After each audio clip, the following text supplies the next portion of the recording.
Tonight, we visit the old West Virginia Penitentiary and Dungeon of Horrors and the North Walk on TomWasHere.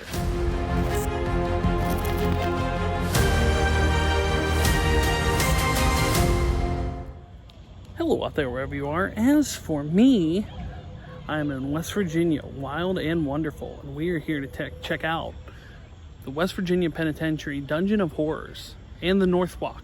Now, these are two separate experiences. Both of them are $20 a piece. The Dungeon of Horrors is their haunted house attraction. I have never been, so I'm very much looking forward to it. And the North Walk is different than the standard tour, as the haunted house takes up most of the tour area. So this is more paranormal sections of the prison that are not on the general tour. So we're going to check this out and see what it's all about. The Dungeon of Horrors and the North Walk. Now, you cannot film the Dungeon of Horrors. I asked very politely. They responded in kind, but alas, was not able to film it. But am able to film the North Walk. So we're going to check that out and see what the Dungeon of Horrors at West Virginia Penitentiary in Moundsville is all about.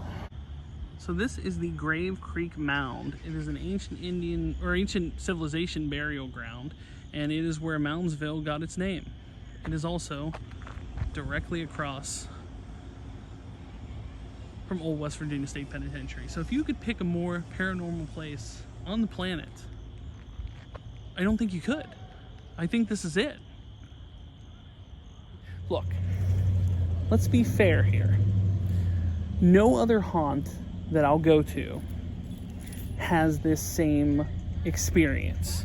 No matter how well they do up the front of the facade of the building, no other haunt, well, there may be a few in the country, is going to have an actual former maximum security prison and one of the worst of all time as its backdrop, as its setting, as its entirety is done in these prison walls.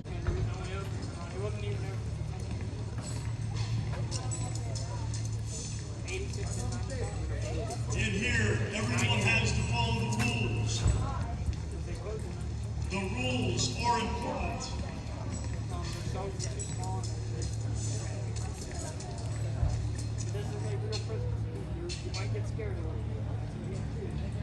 Rules make sure no one gets hurt. There are some rules in this house. This was one of the bloodiest prisons.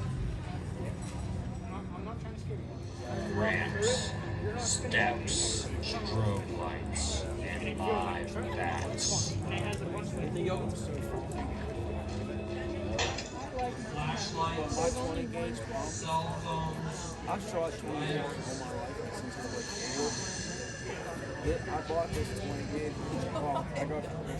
Okay, let's talk the Dungeon of Horrors. Now, I am what I would say is an amateur-ish haunt enthusiast. I only really started going into haunted houses and things in the last 2 years. Wasn't a regular goer of them prior to. So I can say that I experienced in the Dungeon of Horrors at West Virginia Penitentiary some of the most unique experiences I've ever had in a haunted house. I don't want to spoil this experience for people that haven't gone, but I will definitely say to go. You must go, in fact. It is one of the better haunted house experiences I've ever been to.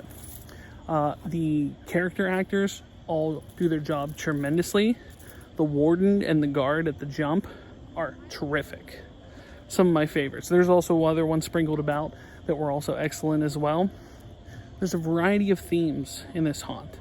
You don't really kind of know what you're getting into, and you get into a lot of different situations. The walkthrough, I believe, from when you initially go through the door to when you come out, is about an hour, which that ticket's $20. Even if you don't get the North Walk added on there, the ticket is just $20. So you're getting tremendous value for what you're paying versus what you're experiencing in this haunt. Like I said, I don't want to give too much away, but I thoroughly enjoyed it. I regret not having gone here sooner because it was that good. I mentioned all the time about ambiance and creating that momentary hesitation where you're not just, you know, in a haunted house, where you're transported to a place and you're almost, just for a hesitation, you're not in West Virginia Penitentiary, you're not in Moundsville, but you're a prisoner that's being led down into a perp walk. And just for a moment, you almost think you're that. And that happens several times in several different ways in this haunt. So I can't say enough about my experience here. I love this one. I really do love this haunt. It was great. The other Halloween season offering at West Virginia Penitentiary is the North Walk. Now, the North Walk takes you to sections that you don't get as part of the regular tour. Some of the more paranormal sections of the prison, where people that come with ghost hunting equipment go to these specific sections because they generate the most activity. So we're going to check it out and see how it goes. So one guy would have been on the top bunk, one guy's going to be on the bottom bunk, and then when the 30s hit, the Great Depression comes with it, and desperate people did desperate things, and we got overcrowded. So the third guy, sleeping on the floor. So go in there and have a look. Not very spacious. Oh my God. 3 people in here? It's bigger than the one over there. Yeah. It is? Yeah.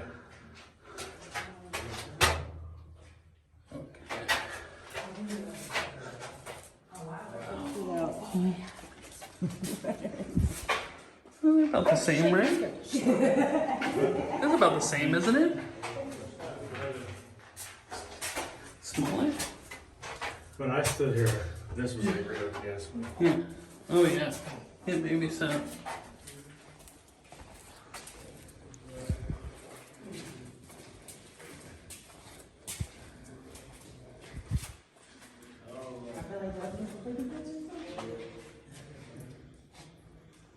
Cell 17, Wow. So this is the big EVP cell, huh?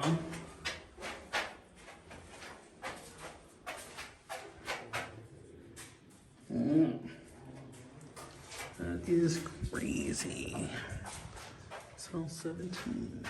when hanging was the main method of execution. We also used to have a death house, but both the gallows and the death house get tore down in 1968 because West Virginia actually abolishes the death penalty in 1965. Unfortunately, they leveled the death house, the gallows, and they put in these 2 basketball courts. The site of the gallows is actually right here on court number 1. This is where all 85 of those men were hung, unless you're a local. And if you're a local, then you think that the first 5 are hung in the wagon gate, because that's been an urban legend here since before I was born. But we found paperwork that suggests that that's probably not the case. It turns out that our gallows were actually finished 2 weeks before the first hanging, so it really doesn't make any sense that they would have used the wagon gate if we had a shiny new gallows. But I usually let everybody believe what they want to, because I don't like to get hit with rocks. But this is where all 85 of these hangings would have taken place. Now, when people spend the night and they do their ghost hunting in here, sometimes they'll leave a still camera or a motion sensitive camera, or they'll leave a audio recorder in a chair. And you would think, being the site of 85 hangings and 9 electrocutions, that you would get something to do with the death, right? No. Do you know what we catch out here the most? Basketballs. It sounds like people are dribbling basketballs. And I have no idea why the basketballs would have overprinted the death that happened here. Yeah. But for some reason, that's what we get the most of, is it just sounds like basketballs on those EVP sessions. Let's take a quick timeout from the North Walk video here, because truth be told, I was editing this video last night and I came across something in that last clip that I cannot describe. Did you see it? I'm gonna show that clip again, a little bit more isolated, just closer to the moment in question, and you let me know your thoughts. No idea why the basketballs would have overprinted the death that happened here, but for some reason, That's what we get the most of. Did you see it? I'm going to show it again one more time, but I'm going to slow it down just so you can see kind of what I see. Now, full disclosure, let me explain. I am not the best editor of videos. I edit most of my videos on iMovie on my iPhone. I have no idea how you could add additional effects to a video. And I'll be honest, I am a paranormal skeptic. If you watch BuzzFeed Unsolved with Ryan's the believer, Shane's the skeptic, I definitely fall more on the Shane side. I believe that there's a reason for sounds and noises and creaks and stuff like that. You know, I have not seen a true ghost sighting, even though there's plenty to see on YouTube. What I will say is that September evening, it was about 60 degrees. I was wearing a track jacket. So it was chilly, but not chilly enough to see your breath. It's also a non-smoking facility, so there was no smoking going on. So I want you to see the smoke thing that appears in front of the camera. I didn't sell it. I didn't react to it because I didn't see it. My friend Todd did not react to it because he didn't see it. As far as I know, I didn't know anybody else in the group. We were just random people in a group. They didn't see it. And the tour guide, who was looking directly at it, did not see it either. The only one that saw it was the trusty iPhone camera. So let me show this to you in slow motion, and I want your thoughts. I want to know from the paranormalists and the skeptics out there what you think this is. Because I can tell you this. There was no smoke. I didn't see it. No one there saw it. And there was nothing to generate it. Nothing to generate it. At all. There was nothing to create that smoke. Let me know your thoughts on this clip.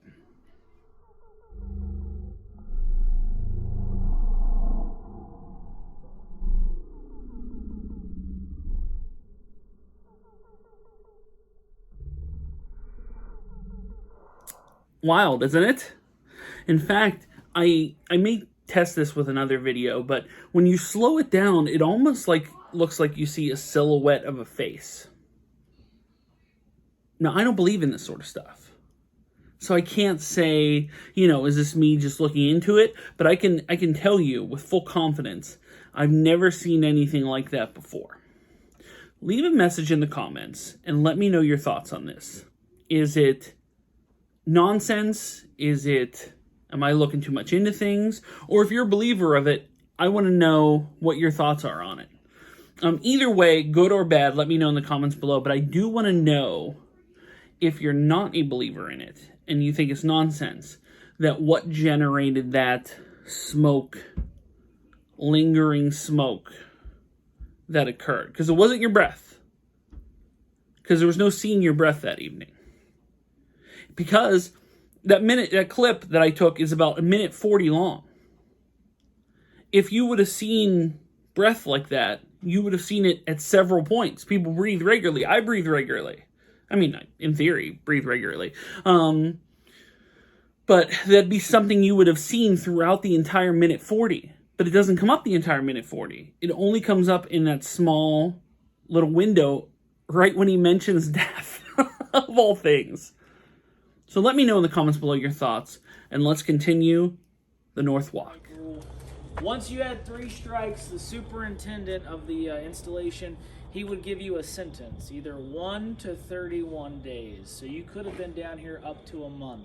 They actually chained the men to a wall, and they were in there in pretty much total darkness. And if this did not teach you your lesson, if we left you in here for a month and we took you out and we brought you out and you still had an attitude, that's when we took you to the whipping post. We actually had a whipping post here until 1920. It was called the Kicking Jenny. We had a warden named Jonathan Peck. You can look him up. He was here in the 1880s. The 2 years he was warden here, 24 men died from the whipping post, and he personally beat 8 men to death on the post himself. They used a cat of 9 tails. That's the type of whip that they beat Jesus with in the Bible. It's a whip that's been braided into 9 lengths. So we were, as I said earlier, consistently ranked in the top 5 most violent prisons in America when we were open. Watch your head. This is low, and you will have to duck.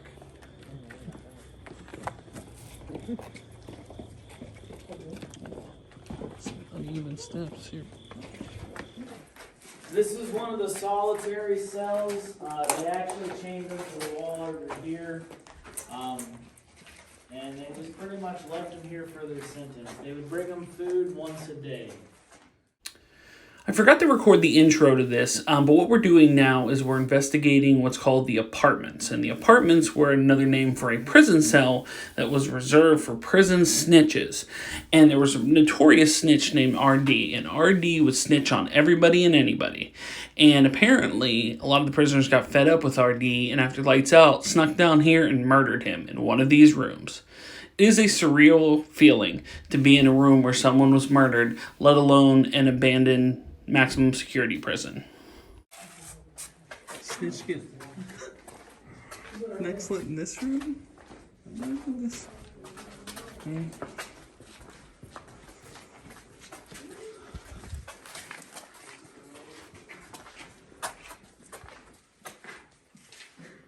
One has a little bit. Yeah, and that just keeps going and going and going back there. It's that. It does when that one keeps going. Check that shit out.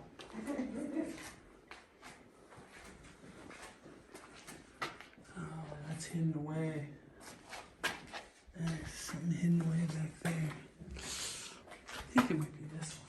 I think it might be this one because of the. I have like more. There's more places, and then there's like a tunnel back here that like. Oh yeah. I know which one it is.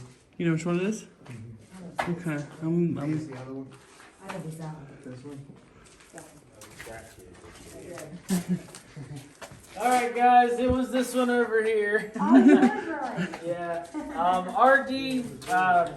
RD gets his throat slit around 12 o'clock. They skipped the midnight count, but we didn't find RD until 5:30 a.m. when they did the 5:30 count. And by that time, RD was long dead. They'll go into there with some chairs. I don't know if there's chairs in there tonight or not, but they'll do EVP sessions in there a lot. And we get RD, his name. He just says his name a lot. And then we also get another name, Bryce. And it turns out that one of the guys that kills him is named Bryce. And it just turns out that it's actually his ex-boyfriend. And it's easy to catch your toe.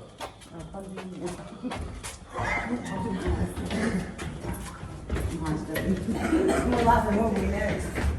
I don't like this place. So we are going to work our way through it. A lot of these rooms still have the old equipment in them. Okay, there's going to be a dentist chair. There's also going to be an X-ray machine. But this place is creepy. I'm just going to be honest. I'm too excited.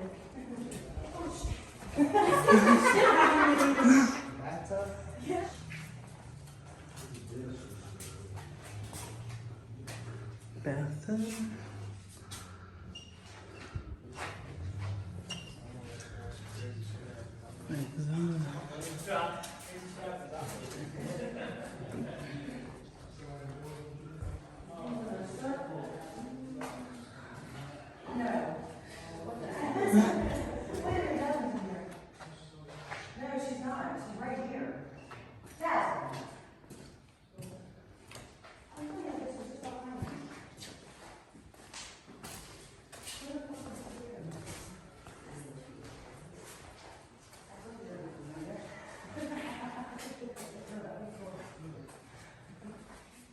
Goes off and she goes a trip.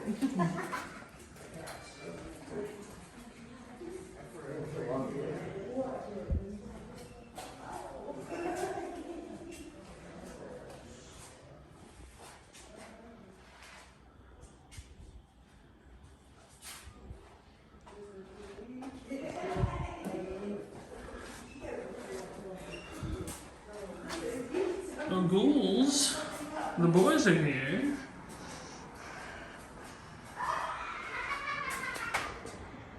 Oh, let's see outside.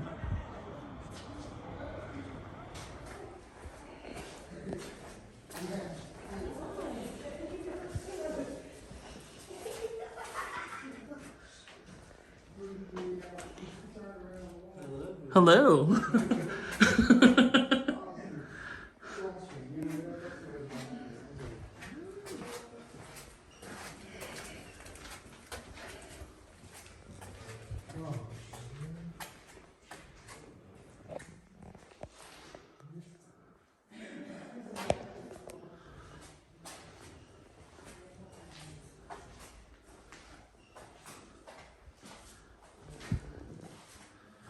Oh, that's so they can do the x-ray. That's why you go through the bed like that. Yeah.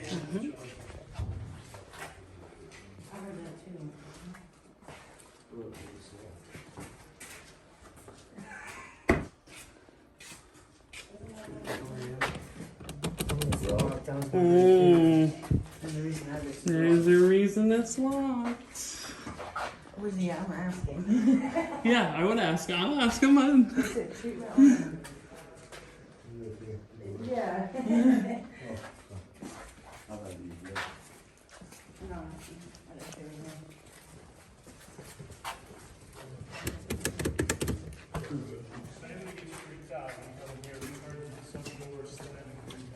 Really?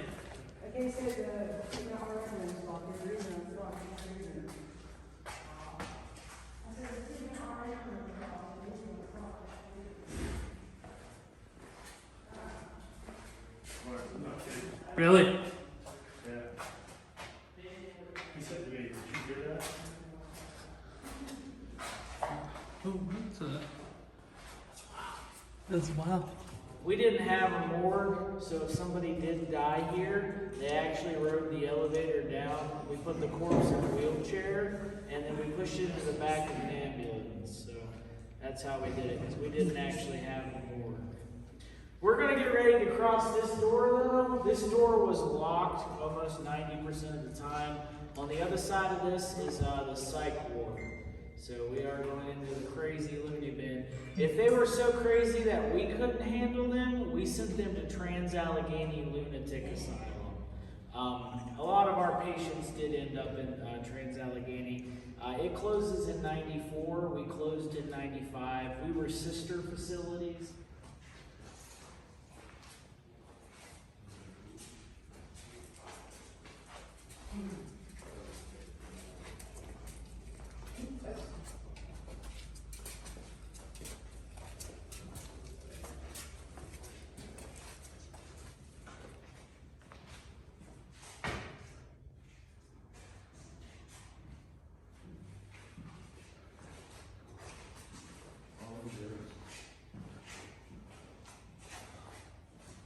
Oh, shit.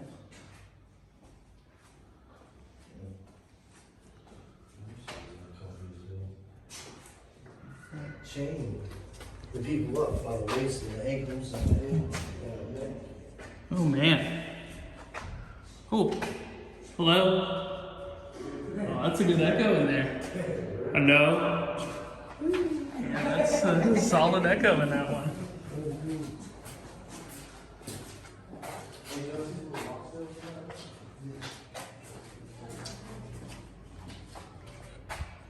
Hello. Sid, if you're watching this, I want everybody that watches this to tell me if there's orbs or something on this video. Is that what it is, orbs? You can find the orbs. Yeah, I'm not.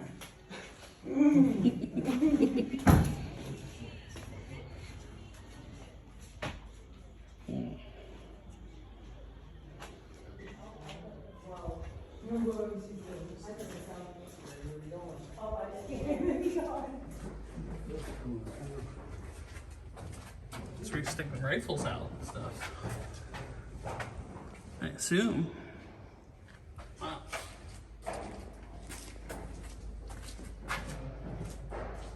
Oh yeah, there's definitely enough openings in there. Those guys that have been here, You've seen this hallway before.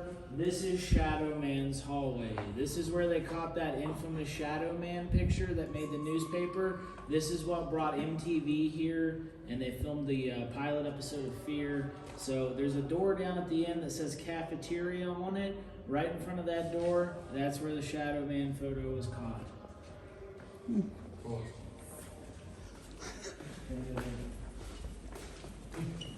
I was like, shit, I've been in there. I'm an idiot.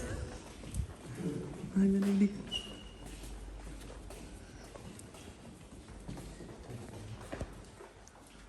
We're going to go into the cafeteria for a minute.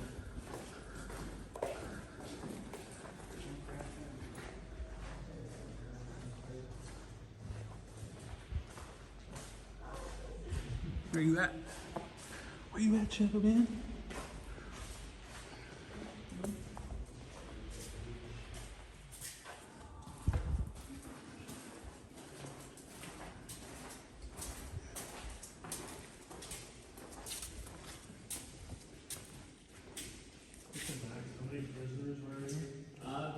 Our heydays, the 1930s, we had about 3,000 inmates, but 800 cells.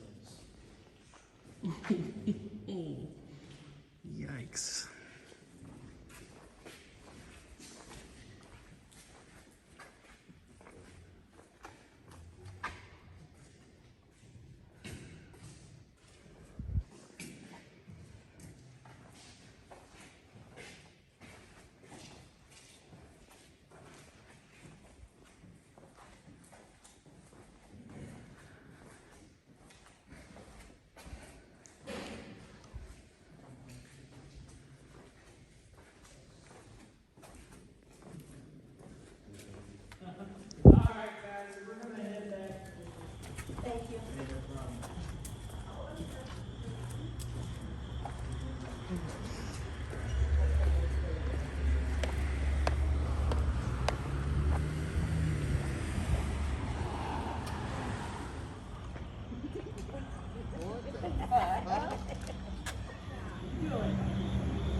And the North Walk, incredibly cool experience. I did the day tour. I'm gonna link that video on the end here, but I did the day tour of the West Virginia Penitentiary a few years back, and I really enjoyed it. This part of that is a different experience where you go into different sections with more of the paranormal activity, sections where people have experienced things. Even my friend Todd was there, heard some banging, and the tour guide heard some banging of a door that was like well down a hallway. Now I was back kind of searching through rooms, so I didn't hear it, but that's, for people that are haunt enthusiasts, if you're going into, the most EVP, the most spirit box active rooms in this penitentiary, that's worth $20. Now that experience, like I said, another 45 minutes, they're $20. So you're paying $40 for an evening here. And I say it's well worth the price of admission. The haunted house is a bargain. The Dungeon of Horrors is a bargain. $20 for an hour-long walkthrough. I have not experienced that anywhere. I will give them that. So this is definitely one to check out. Well, that'll wrap it up. From West Virginia Penitentiary, Dungeon of Horrors. Guys, thank you so much for watching. If you are new here, make sure to like, share, and subscribe. If you'd like to support me on Patreon like John Bailey did, you can do so. Link is in the description below. If you'd like to buy a t-shirt, you can do so at Spreadshirt, as well as links to my eBay store, new Facebook page, Instagram, and Clubhouse. Have you ever been to Dungeon of Horrors or ever just been to West Virginia State Penitentiary in Moundsville? Let me know in the comments below. Guys, thank you so much for watching. And for the West Virginia Penitentiary, Dungeon of Horrors, I can say that my name is Tom and I was here. Thanks for watching, like and subscribe. Bye, everyone.